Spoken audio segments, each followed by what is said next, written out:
Hey guys, tonight we rise before the sun, right here on the mist-cloaked banks of the ancient Nile. You're brushing sleep from your eyes, bare feet sinking into the cool, rich silt as mist swirls between tall papyrus stalks. You can almost hear the river whisper, and somewhere in the distance a bird croaks like it's grumpy about the early morning too. This is where the gardeners of ancient Egypt began their day, long ago. You're one of them tonight, and it's harder than you might imagine. You probably wouldn't survive this for a week. Not because of crocodiles or scorpions, although those were lurking too, but because rising every morning to tend the sacred land required stamina, obedience, and deep reverence for nature. So, before you get comfortable, take a moment to like the video and subscribe, but only if you genuinely enjoy what I do here. And I'd love to know in the comments where you're watching from and what time it is for you. Now, dim the lights, maybe turn on a fan for that soft background hum, and let's ease into tonight's journey together. You stand by the river and draw in a slow breath. The air is damp and faintly fragrant, a mix of water lilies and freshly turned earth. This was the edge of life for countless generations. The Nile dictated the seasons, flooding its banks with silty richness that turned this land into a green paradise every year. To you, as a gardener, this meant belonging to a long line of quiet laborers, shaping the earth and planting life one seed at a time. Today you have a simple goal: revive a tiny plot of land, a garden that might feed a household or honor a god. The tools are primitive but effective. Somewhere in your hands rests a worn wooden hoe, its blade wrapped with rawhide. Mainstream historians agree these were common across Egypt, humble implements that shaped civilizations. Yet some fringe theories whisper that certain gardeners possessed secret rituals passed down for generations, ceremonies that imbued their tools with spiritual significance. Historians still argue about whether such practices were widespread or reserved for temples and palaces. As you step closer to the shore, the mist clings to your legs like a shy cat. The morning silence is broken only by the faint splash of a fish and the rustle of palm fronds overhead.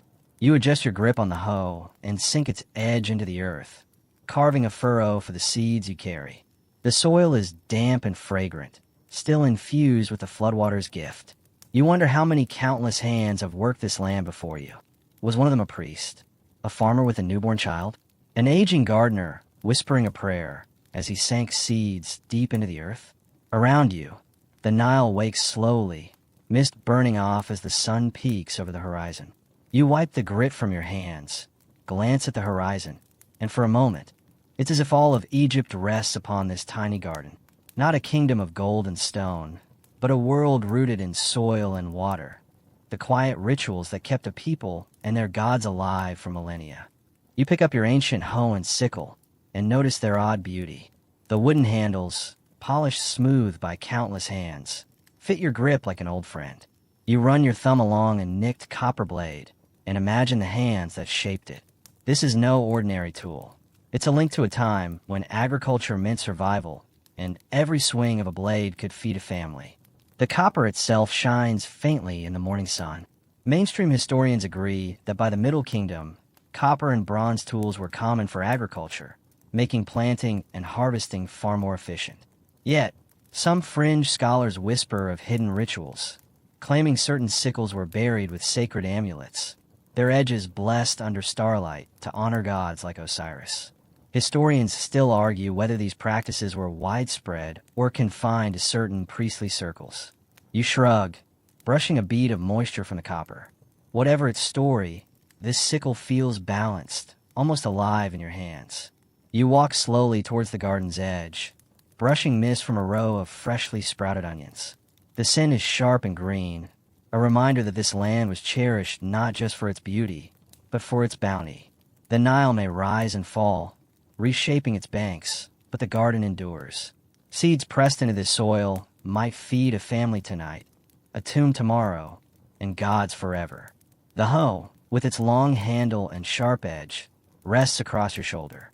Its design hasn't changed much in 3,000 years, and for good reason.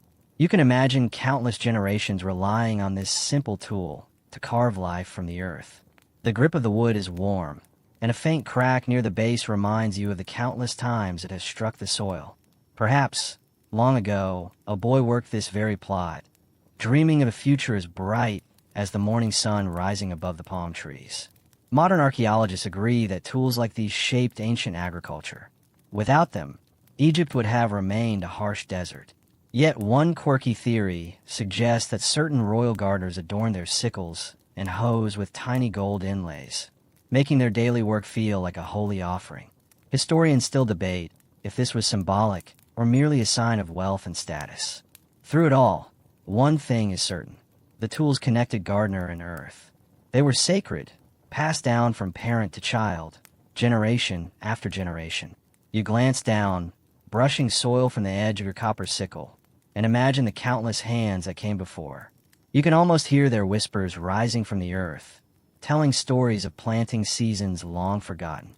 In this quiet, mist-clung moment, you realize that you're not just working a garden. You're participating in a ritual older than any temple, a ritual that shaped a kingdom and its people for eternity. You walk to the riverbank and grip the long, weathered pole of the shaduf.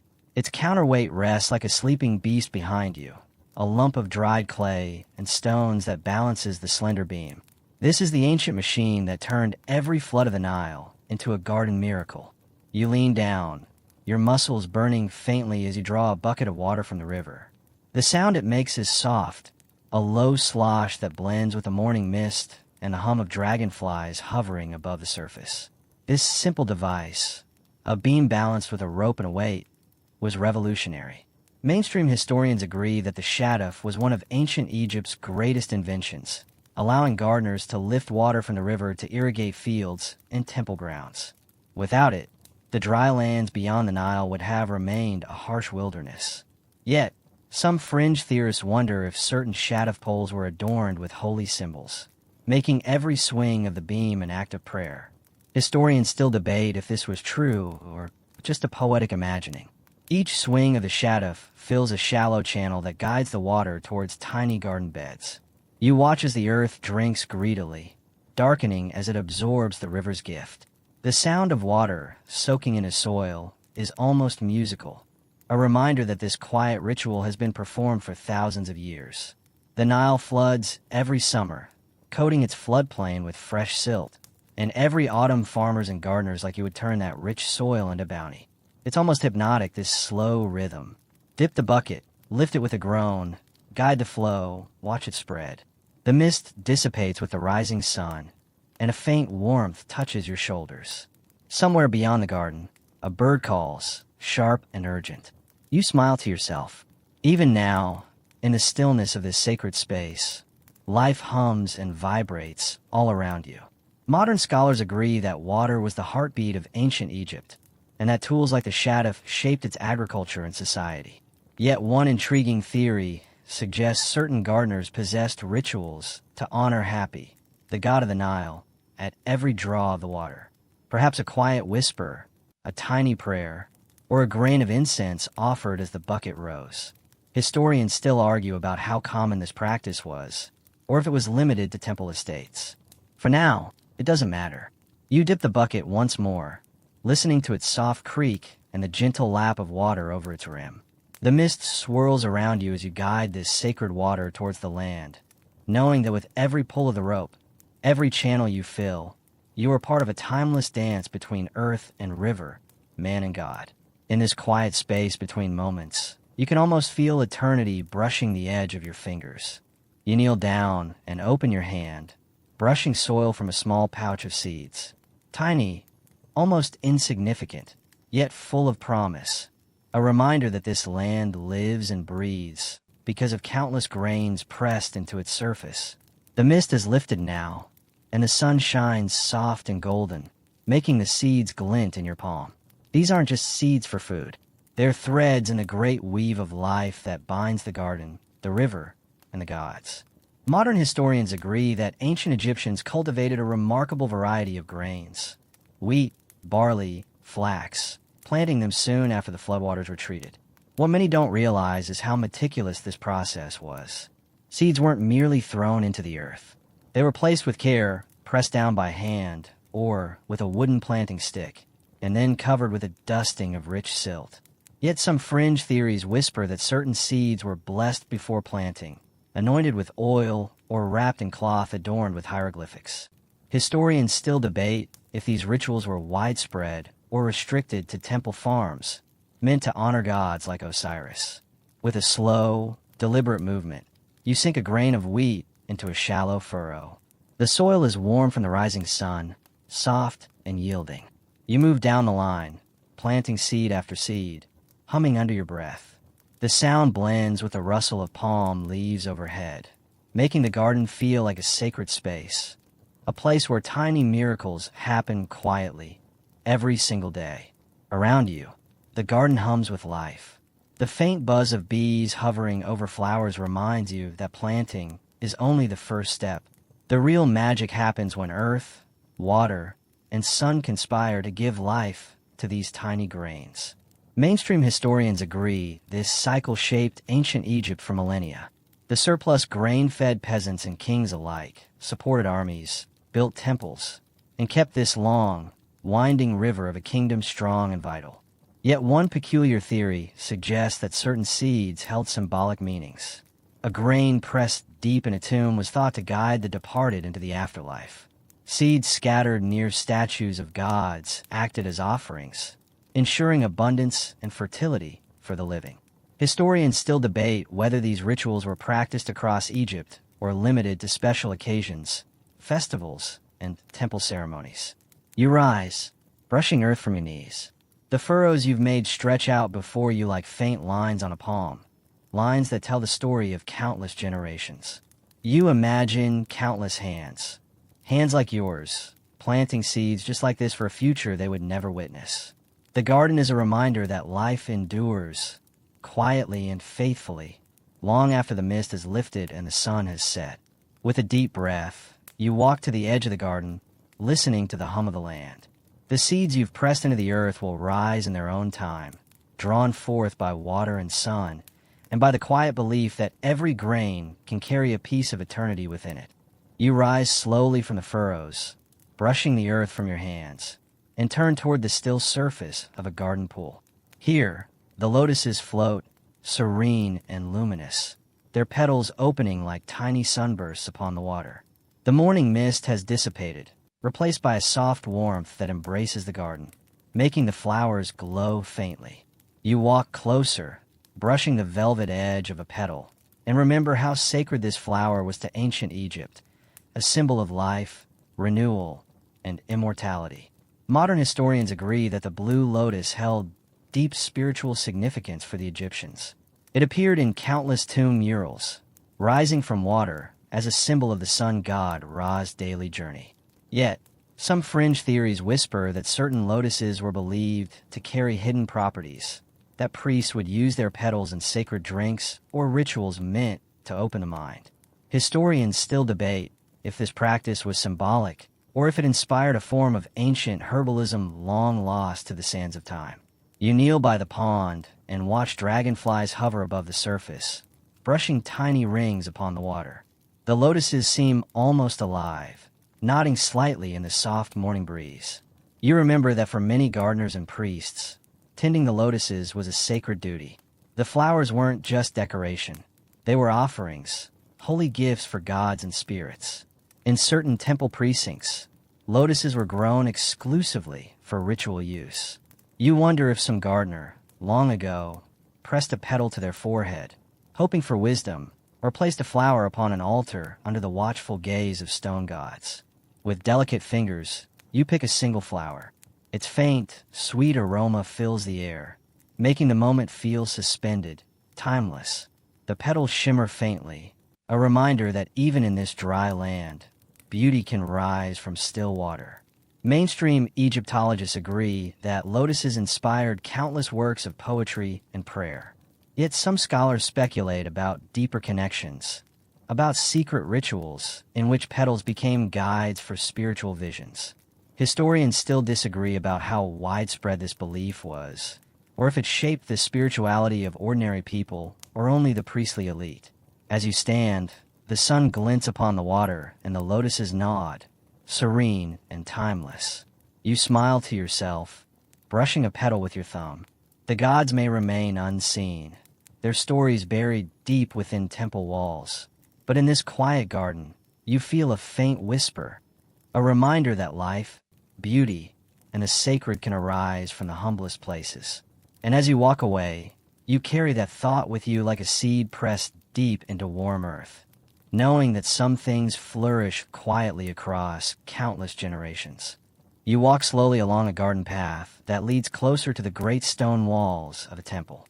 The air grows cooler here, shaded by tall date palms and blooming acacias. The garden itself changes character, more orderly, more sacred.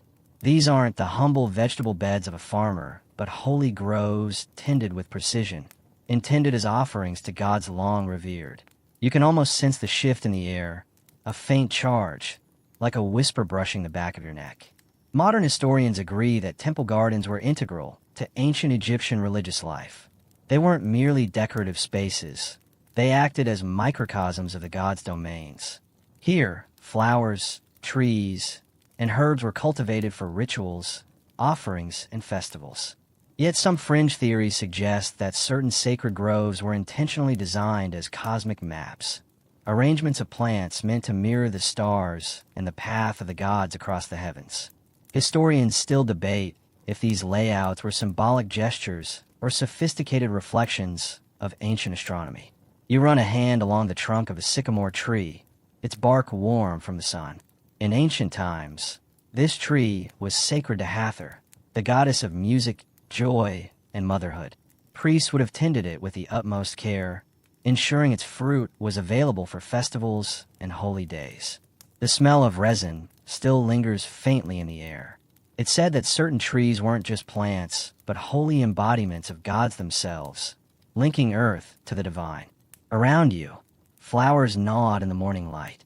Lotus petals, date palm fronds, pomegranates, and vines fill the space with color and scent. You can imagine priests and gardeners working side by side, whispering prayers as they tended each plant. Mainstream Egyptologists have long agreed that sacred gardens served as offerings, aligning nature and spirituality. Yet some controversial theories propose that certain plants were used in trance rituals, their pollen or oils guiding priests and priestesses into visionary states.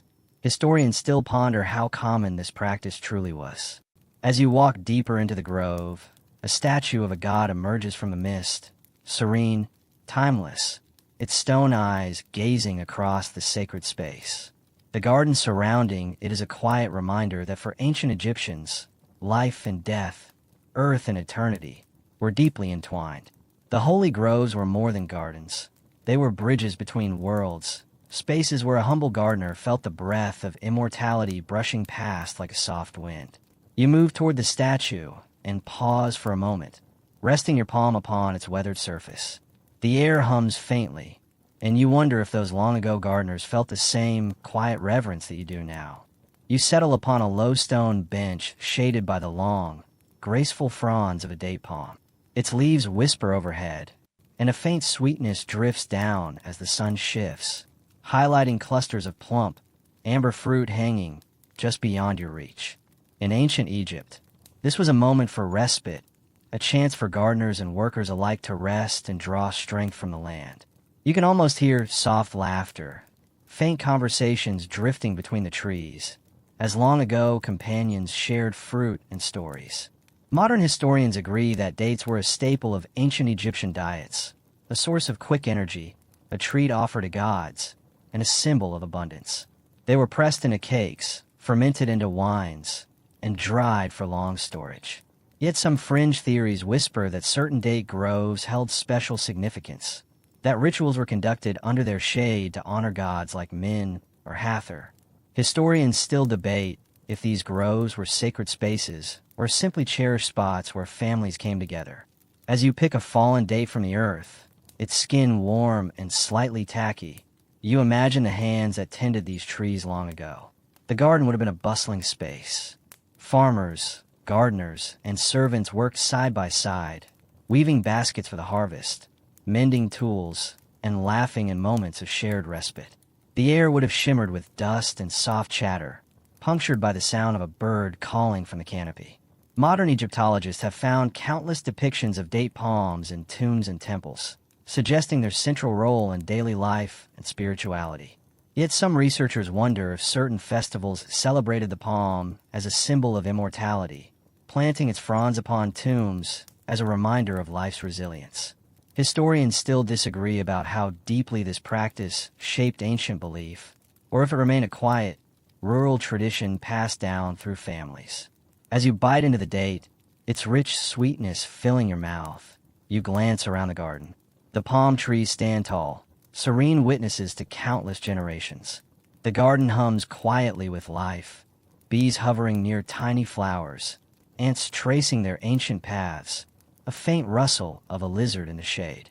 Here, in this sacred space between earth and sky, between moments and eternity, the garden breathes and endures.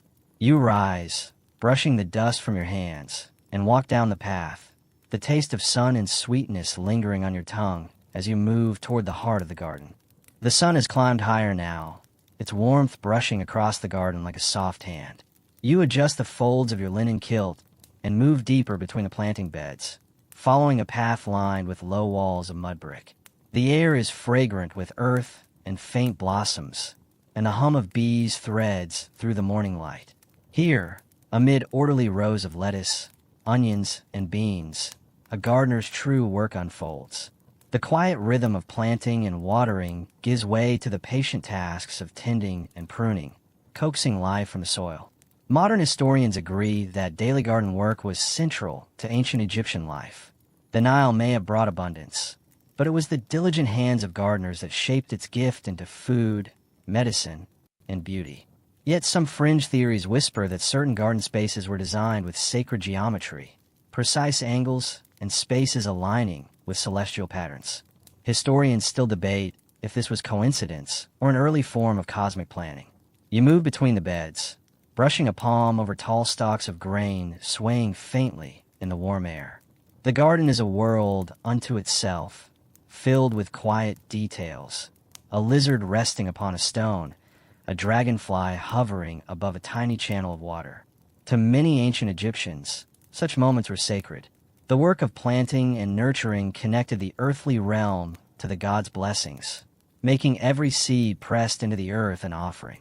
The garden became a temple of life. Modern scholars have long admired the efficiency of ancient irrigation, the precision planting and hand weeding that sustained one of the oldest civilizations. Yet some researchers wonder if certain practices were imbued with deeper significance. Did some gardeners hum quiet songs as they tended the soil, invoking gods and spirits? Was there a belief that certain plants possessed protective powers, guiding the dead through the trials of the afterlife? Historians still ponder these questions, finding fragments of evidence in tomb walls and sacred texts. As the sun finds its place high in the Egyptian sky, you wipe the sweat from your brow and settle upon a stone ledge. The garden stretches out before you like a living canvas, rich with shades of green and gold. Somewhere beyond its borders, the Nile whispers its ancient secrets, and you can almost feel its pulse beating through the land. Here, in this quiet space between earth and eternity, you are more than a witness. You are a keeper of life itself, a hand upon the threads of immortality. You rise, brushing the dust from your legs, and walk the garden path once more, knowing this place will remain long after you have gone. The garden shed rests at the edge of the temple grounds, a modest structure built from sun-baked mud bricks. Its roof is thatched with palm fronds, and its door is a simple plank of wood worn smooth by countless hands. You step inside, brushing a bead of sweat from your forehead, and inhale the faint, dusty aroma of ancient earth. Here, in this humble space, rests the heart of the gardener's craft, a place where tools wait patiently for another day's work. Modern historians agree that the implements of ancient Egyptian gardeners were remarkably well designed. The wooden hoes and sickles hanging upon these walls bear witness to countless seasons of planting and reaping. Yet some fringe theories whisper of a deeper significance, suggesting that certain tools were blessed or ritualized, imbued with protective magic to guard both garden and gardener. Historians still debate if this was common practice or reserved for special occasions. You run a hand across the curved blade of a copper sickle, its surface still faintly glinting despite the passing centuries. This was the tool that shaped the land, that cut grain and tended holy groves. Its design remained remarkably consistent across millennia, a testament to its efficiency. Ancient artisans molded these sickles with precision, knowing that a well-crafted tool was an extension of the gardener's hand. Beside it rests a wooden planting stick, smooth and worn. It's humbling to think how many hands pressed it into the soil, creating countless tiny furrows for seeds that would rise and bear fruit. In this quiet space, surrounded by relics of the land, it's easy to imagine long-ago gardeners humming under their breath, whispering offerings to gods like Osiris and Min as they tended fields that shaped a kingdom. Modern scholars have uncovered evidence that certain tools were buried with their owners, placed within tombs to accompany them into the afterlife. Yet historians disagree about their role. Were these tools meant for practical use in eternity, or did they carry symbolic significance, representing the immortality of the land itself? The debate goes on, as quiet and profound as the garden's rustling leaves. You lift a hand-sized trowel from its place upon a shelf, brushing a faint veil of dust from its surface. Its weight feels reassuring, timeless. The shed itself hums with stillness, a reminder that this space was as sacred as any temple courtyard. Here, the humblest tools shaped a civilization, ensuring life surged forth from the earth year after year. With a final glance, you step out of the shed and into the sun, carrying with you the quiet knowledge that even in this humble space, eternity finds its roots. The air hums with a faint vibration as you walk toward a cluster of blooming flowers, brushing a hand across the petals of a crimson hibiscus. The sound of bees fills the air, countless tiny workers drifting between flowers and fruit, weaving threads of life throughout the garden. Here, in the sacred heart of this space, nature and gardener join hands in a quiet, tireless dance. The bees hover and land, tiny sparks of gold upon the petals, a reminder that this garden breathes and pulses with countless tiny lives. Modern historians agree that beekeeping was highly valued in ancient Egypt. Honey was more than a sweet treat. It was medicine, offering protection from infection, and a sacred gift for gods and kings. The ancient tomb of Rekhmire shows beekeepers extracting golden combs, a scene repeated across countless generations. Yet some fringe theories whisper that certain hives were kept closer to temples, the bees considered holy messengers between earth and heavens. Historians still ponder how deep this belief ran. You watch as a bee disappears into the velvet throat of a flower, brushing pollen upon its tiny body. The garden hums with that sound, a low, rhythmic vibration that feels older than the stones upon which you walk. Somewhere beyond the garden's walls, the Nile shines like a ribbon of molten copper, feeding this oasis of life and allowing flowers and fruit to flourish upon its banks. In this quiet space, surrounded by the whispers of palm fronds and the hum of tiny wings, life itself feels sacred. Modern scholars have long wondered about the symbolic role of bees and flowers in ancient Egypt. They appear in tombs and temple carvings, hovering beside gods and kings. Yet one peculiar theory suggests bees weren't only symbols of abundance, but sacred links between worlds, carriers of the gods' whispers, offerings upon translucent wings. Historians still debate whether this belief shaped rituals or remained a quiet, rural tradition. You rise from where you've knelt, brushing a hand across the sun-warmed leaves. The garden is a reminder that life unfolds quietly, humbly, and with grace. Here, in this sacred space, every petal holds a story, every hum a prayer. The bees drift on, weaving threads between earth and air, reminding you that eternity can rest upon the soft whisper of a tiny wing.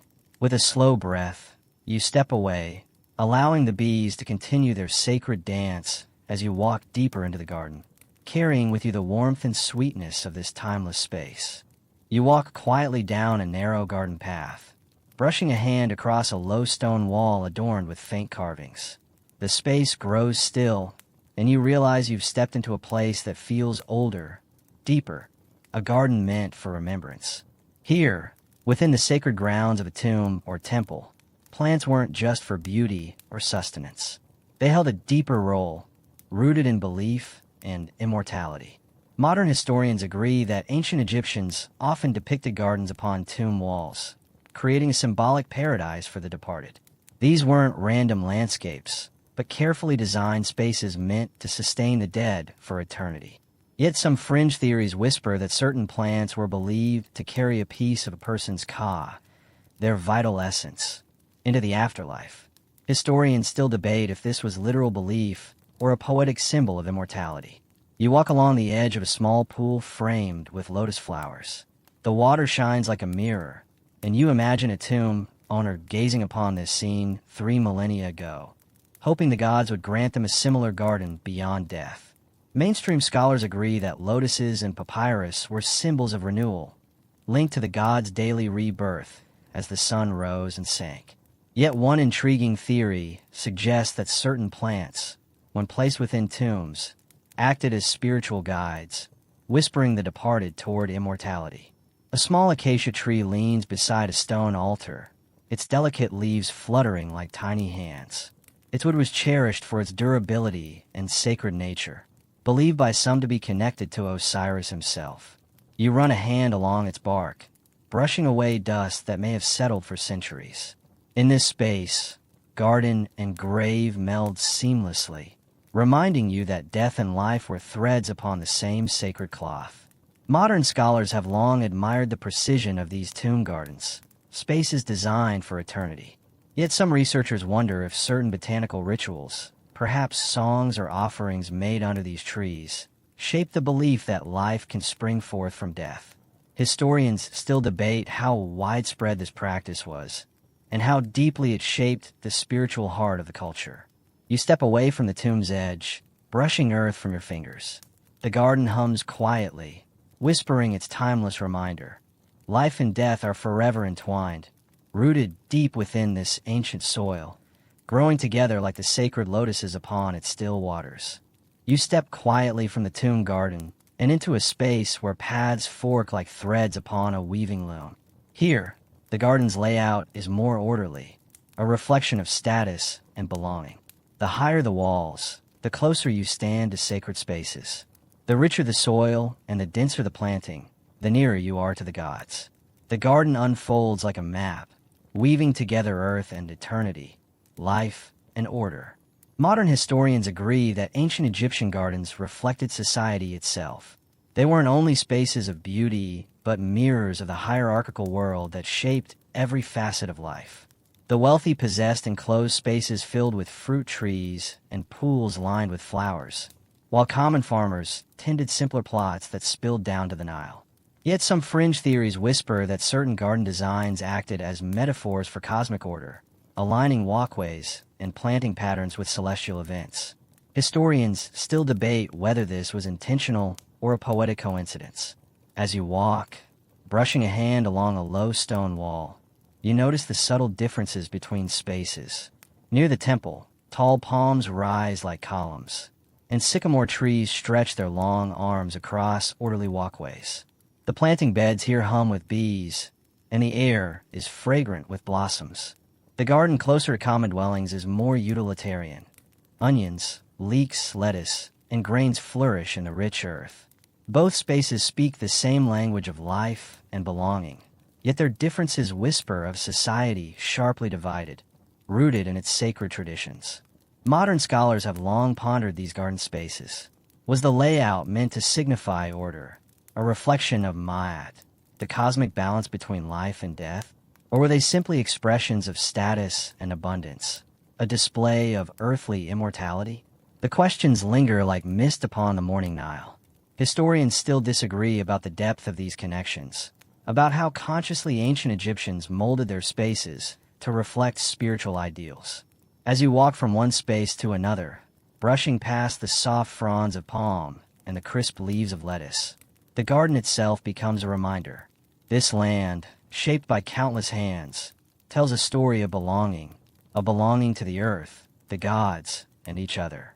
In this quiet space between spaces, you can almost hear whispers rising from the soil, threads of remembrance weaving themselves between the walls, binding the threads of life and death together under a timeless sun. You kneel upon a stone path, brushing a hand across the soft moss that has taken root between the cracks. The garden rests quietly now, the hum of bees replaced by the soft rustle of palm fronds swaying overhead. Here, at the heart of the space, you find a small altar, a place where offerings were made to honor gods and ancestors. The air feels charged with silence, a reminder that the garden was as much a spiritual space as a practical one. Modern historians agree that offerings of flowers, fruits, and grain were central to ancient Egyptian rituals. These gifts weren't simply gifts for the gods, but threads binding earthly life to immortality. Yet some fringe theories whisper that certain plants acted as living offerings, tended within temple grounds as holy beings. The garden itself became an altar, a space where the veil between worlds grew thin. Historians still debate if this was symbolic or literal belief, and how deeply it shaped rituals conducted upon this sacred earth. You run a hand along the altar's surface, brushing away faint traces of sand. Here, offerings would have been placed in moments of silence. A single lotus, a handful of grain, a date pressed upon warm stone. The gods were present in the stillness of the garden, a witness to every planting, every harvest, every breath exchanged between earth and air. The hum of life that filled this space spoke a language as holy as any prayer. Modern scholars have long pondered the role of these spaces in connecting the living and the dead. Did ancient Egyptians walk among their tomb gardens with a quiet sense of belonging, knowing their ancestors watched from within the earth? Or was this space a line upon which life and death balanced? A space where the departed spoke through blooming flowers and whispering leaves? Historians still disagree about the precise nature of these rituals, yet all agree upon the garden's sacred role. You rise, brushing the earth from your hands, and glance around. The garden breathes upon the morning air, and the altar rests serene, rooted within its sacred space. Here, life and death, earth and eternity, continue their quiet conversation. And as you step away, you carry with you the hum of this space, a reminder that remembrance can be as soft as petals falling upon warm stone. You walk to the edge of the garden where a low stone wall marks its boundary. Here, the earth gives way to sand, a reminder that life rests upon the edge of a timeless desert. The garden feels like an island upon this great expanse, a fragile paradise suspended between earth and eternity. You lean upon the warm stone, brushing a hand across its surface, and gaze out toward the faint shimmer of the Nile in the distance. Modern historians agree that ancient Egyptian gardens acted as more than spaces for planting and beauty. They were a statement, a symbol that life could flourish upon sand, that order and abundance could rise from chaos. Yet some fringe theories whisper that certain garden boundaries marked a sacred threshold, a point where gods, spirits, and mortals met upon neutral ground. Historians still debate if this was intentional design or a poetic afterthought passed down through generations. Here, at the edge of this garden, you can almost sense the veil between worlds growing thin. The stillness embraces you, and the faint sound of palm fronds brushing together creates a whisper upon the air. Mainstream Egyptologists have long admired the precision with which these spaces were created. Plants, water, and pathways combined to create spaces of tranquility, places where life and death flowed seamlessly. Yet some researchers ponder if certain borders were marked with ritual significance, a line upon which offerings might have been placed, invoking gods to protect the garden and its keeper. Modern scholars still disagree about the role these spaces played in daily spiritual life. Were the edges of the garden used for quiet ceremonies, moments of remembrance for ancestors resting beyond the veil? Or were they simply a gardener's marker, a line upon which life ended and wilderness began? The debate goes on, winding like the Nile itself, twisting and reshaping as new evidence emerges from the sands. As you stand upon this threshold, brushing grains of sand from the stone wall, you can almost hear the whispers rising from the garden. The hum of life, the quiet songs of gods long departed, and the soft sigh of wind upon ancient earth. Here, upon this edge of remembrance, the garden becomes a witness, a space where immortality rests upon a breath of air and a falling grain of sand. You walk slowly to the heart of the garden one final time, brushing your fingers across a sun-warmed palm frond, listening to the soft rustle it makes as it sways. The air is rich with earth and faint flowers, the hum of life almost a whisper upon the morning wind. Here, surrounded by plants that have witnessed countless generations rise and fall, you understand why ancient Egyptians tended their gardens with such reverence. This space was never merely about planting or harvesting. It was about belonging to the land, to the gods, to eternity itself. Modern historians agree that these sacred spaces shaped the rhythm of life for ancient Egyptians. The garden was where the earthly met the divine, a living canvas upon which gods, people, and nature shared a quiet, sacred dance. Yet some fringe theories whisper that certain gardens held deeper secrets, that specific layouts acted as spiritual maps, guiding the departed to immortality. Historians still debate if this was literal belief or a symbolic expression of belonging. Standing here, surrounded by whispering leaves and the soft shimmer of water upon stone, you can almost feel those threads intertwining. The mist of the morning, the hum of bees upon sacred flowers, the whisper of palm fronds upon ancient walls, all threads upon the same great loom. Whatever the true belief, one thing shines across the ages. This garden was a space where life felt holy, where earth and eternity embraced. You draw a slow breath and step towards the garden's edge one last time. The sun is rising fully now, bathing the space in golden warmth. The plants nod and shift as if in quiet agreement. The garden rests upon the line between worlds, rooted in the earth, yet rising toward the heavens. Its whisper carries a timeless truth, that life, beauty, and remembrance can flourish together, rooted in sacred soil, reaching toward immortality. Final wind down, 300 words. As you walk away, brushing soft earth from your hands, the garden settles once more into quiet stillness. The mist is lifted, and the sun shines gently upon the earth, upon the palm fronds, upon the faint shimmer of water resting upon ancient stone. Here, upon this holy ground, countless hands have tended countless seeds. Countless moments have been offered upon its altar. The garden breathes slowly, deeply, as if reminding you that life and remembrance can be rooted within the same soil. Each step you take feels softer, quieter, as if the garden wishes to carry you upon its whispers. The mist of the morning gives way to warmth, and the hum of bees blends with the faint rustle of palm leaves overhead. The edges between earth and eternity blur, dissolve, until all that's left is this space, a garden that holds the threads of countless moments, countless lives. As you step beyond its boundaries, you carry a piece of it within you, a quiet reminder that every seed pressed into the earth has a chance to rise. Every hand upon the soil can shape a space for remembrance and belonging. The garden rests now, serene, timeless, and rooted deep within its sacred ground. Its silence embraces you, whispering as you walk away, reminding you that life endures upon the land, upon the air, upon the threads that tie the present to eternity.